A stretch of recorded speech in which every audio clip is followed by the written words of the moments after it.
Why did God require sacrifices without defect?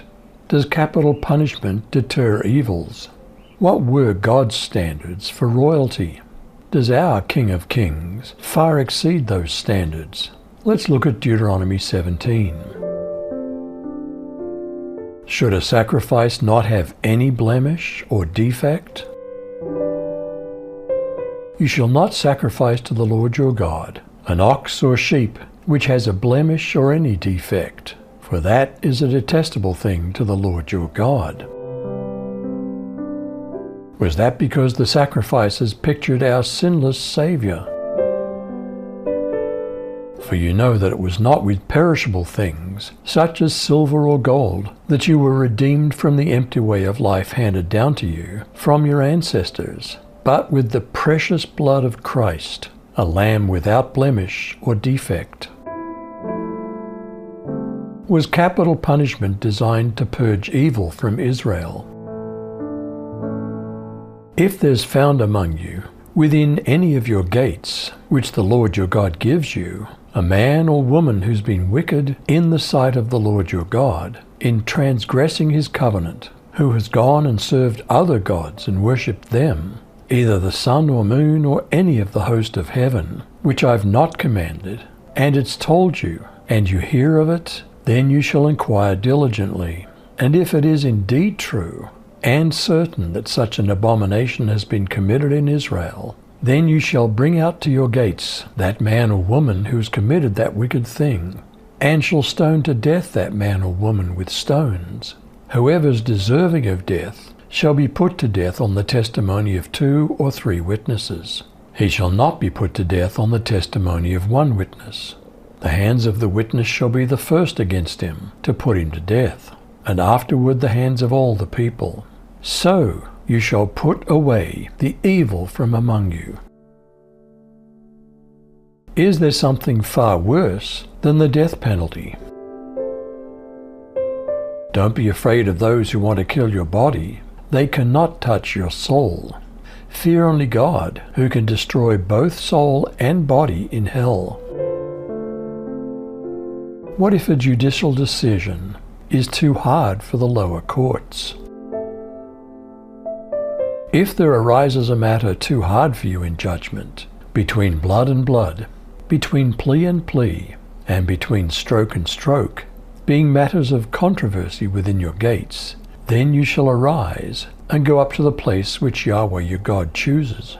You shall come to the priests who are Levites, and to the judge who shall be in those days. You shall inquire, and they shall give you the verdict.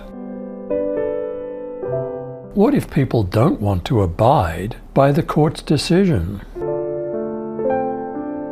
You must then act according to the ruling they announced to you from that location, the one the Lord selects. You must follow very carefully everything they instruct you to do. Act precisely according to the instruction they give you and the ruling they announce to you.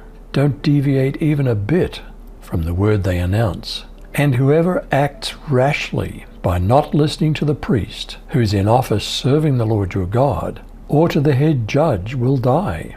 Remove such evil from Israel. All the people will hear about this and be afraid. They won't act arrogantly anymore. Is there a far more important day of judgment coming?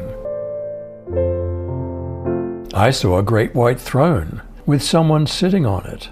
Earth and heaven tried to run away, but there was no place for them to go. I also saw all the dead people standing in front of that throne. Every one of them was there, no matter who they had once been. Several books were opened, and then the book of life was opened. The dead were judged by what those books said they had done. What are the high standards that God expects regarding a king? When you come to the land that the Lord your God is giving you, and you possess it, and dwell in it, and then say, I'll set a king over me, like all the nations that are around me. You must indeed set a king over you whom the Lord your God will choose. One from among your brothers you shall set as king over you. You may not put a foreigner over you, who's not your brother. Only he must not acquire many horses for himself, or cause the people to return to Egypt in order to acquire many horses. Since the Lord has said to you, you shall never return that way again. And he shall not acquire many wives for himself, lest his heart turn away. Nor shall he acquire for himself excessive silver and gold. What must a king do every day? What blessings could an obedient king expect?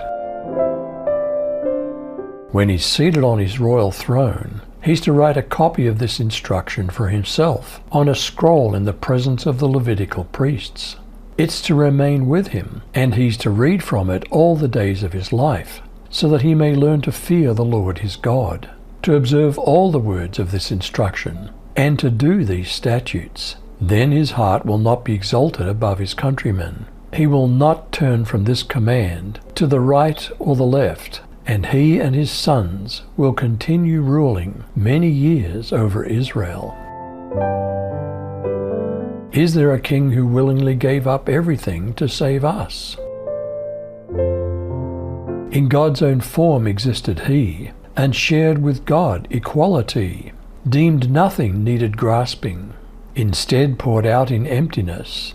A servant's form did he possess, a mortal man becoming.